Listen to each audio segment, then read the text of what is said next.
जैसे ही राधा रानी को प्रणाम किया,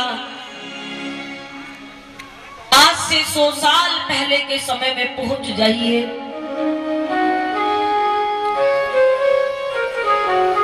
ना कोई वचन दिया न लिया। आज राधा रानी रो रही है और जिस समय भगवान ने राधा रानी को देखा तो यशोदा मां आ गई। यशोदा मां ने कहा, लल्ला देख, ये ब्रज की राजरानी है, तू वह पीड़ को क्या समझेगा। मेरे पास कुछ शब्द नहीं है कि मैं उस व्रह के गीत को गा सकूं या व्रह के तुझे प्रसंग सुना सकूं। राधा रानी अब भी शांत खड़ी है। राधा रानी को प्रणाम किया, राधा रानी ने प्रणाम किया। वहां रुक्मणी जी आई और जिस समय वहां रुक्मणी मैया आई, यहाँ रुक्मणी जी को जब राधा रानी ने देखा तो कहने लगी, जब हमारे ब्रज में कोई बहू आवे तो वहां की मुख दिखाई होवे और वहां को मुख दिखाई में कछु दिया जावे। हे श्रीमती रुक्मणी जी, मेरे पास सबसे बड़ा धन एक ही धन है और वो धन है श्याम नाम का धन। राधा जी ने श्याम सुंदर की बाह पकड़ी और रुक्मणी जी को दे दी। इनसे बड़ा मेरे पास कोई नहीं है, बस इनके चरणों की सेवा करो। राधा रानी सिर्फ और सिर्फ देना जानती है, ये लेना नहीं जानती। ये वो शक्ति है जिसने अपने श्याम को दुनिया को दे दिया। श्याम को कह दिया कि आप दुनिया के बन जाओ, तभी से कहते हैं श्याम मिला दे राधे राधे, श्याम मिला दे राधे राधे। यहाँ भगवान सभी से मिले। सुधर्मा की सभा लगाई गई, उधर माताओं की सभा लगी। देखिए ये जो प्रसंग अब है, ये बहुत गूढ़ प्रसंग है भागवत का।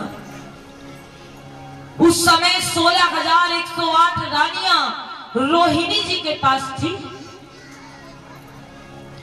रोहिणी जी से पूछ रही है 16,108 रानियां कि हमें व्रह की कथा सुनाइए। किसके व्रह की? यशोदा के व्रह की, राधा रानी के व्रह की, गोपिकाओं के व्रह की। क्योंकि 100 साल कैसे ये ब्रज में रहे, हमें आप सुनाइए। रोहिणी जी कहती है, हे देवियों, मैं आपको व्रह की कथा सुना तो दूं, लेकिन याद रखना कृष्ण गलती से भी इस कथा को ना सुन ले। नहीं सुनेंगे। क्यों? कृष्ण सुधर्मा की सभा में बैठे हैं, दूर हैं, और हमें आप इस आंगन में बिठा करके ब्रज की 100 साल के व्रह की गाथा सुनाओ। अब जैसे ही कहने लगे, अगर कृष्ण गलती से आ गया तो? रानियों ने कहा नहीं आएंगे। क्यों? क्योंकि उनकी बहन को हम पहरेदार के रूप में खड़ा कर देंगे। बहन सुभद्रा जी हैं, सुभद्रा जी को द्वार पर खड़ा कर दिया कि ये तुम्हारी जिम्मेदारी है, गलती से भी कृष्ण अंदर ना आ पाए और व्रह की कथा ना सुन पाए। सुभद्रा जी पहरेदार के रूप में द्वार पर खड़ी हो गई। और जब ये द्वार पर खड़ी हुई, यहाँ रोहिणी जी ने यशोदा के व्रह को गाना शुरू कर दिया। यशोदा की और व्रह की गाथा गाने लगी। कृष्ण तो बहुत दूर बैठे थे। 16,108 रानियां व्रह की कथा सुन रही थी। जैसे यशोदा के व्रह की कथा आरंभ हुई, कृष्ण सुधर्मा की सभा से खड़े हो गए। कौन है कुरुक्षेत्र में जो मां के वियोग की कथा सुना रहा है? दौड़ पड़े, द्वार पर खड़े हो गए।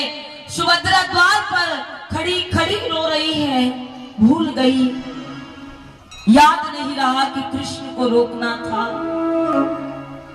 जब रोहिणी मां ने कहा, वो यशोदा वो 100 साल द्वार पर बैठी रह गई। जानती हो रानियों, हमारे ब्रज में 100 साल किसी ने दधी मंथन नहीं किया। जानती हो 100 साल ब्रज में जन्माष्टमी नहीं बनाई गई। अगर किसी के पुत्र का जन्म हुआ, जन्मोत्सव नहीं मनाया गया। क्यों?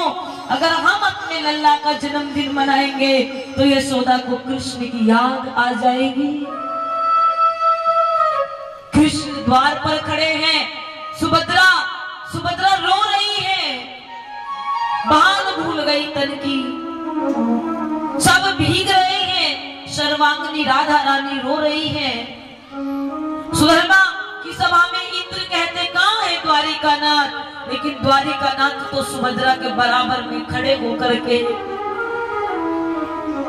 उस विरह के गीतों को सुन रही है, कान बंद कर दिए। बलराम जी आए। कौन है जो मां के वियोग की कथा कुरुक्षेत्र में गा रहा है? अरे अब तो मिलन हो गया ना, अब ये वियोग की कथा कहां से आ गई? बलराम जी दौड़ पड़े, आगे सुभद्रा खड़ी है, बीच में कृष्ण खड़े हैं और अपने पीछे बलराम जी आकर के खड़े हो गए, रो रहे हैं और आवाज आई, बंद करो इस वियोग की कथा को, यही बंद कर दो। यहाँ देखा कि तीनों बहन भाई द्वार पर खड़े होकर के रो रहे हैं। गलित रूप भगवान का यहाँ प्रकट हुआ।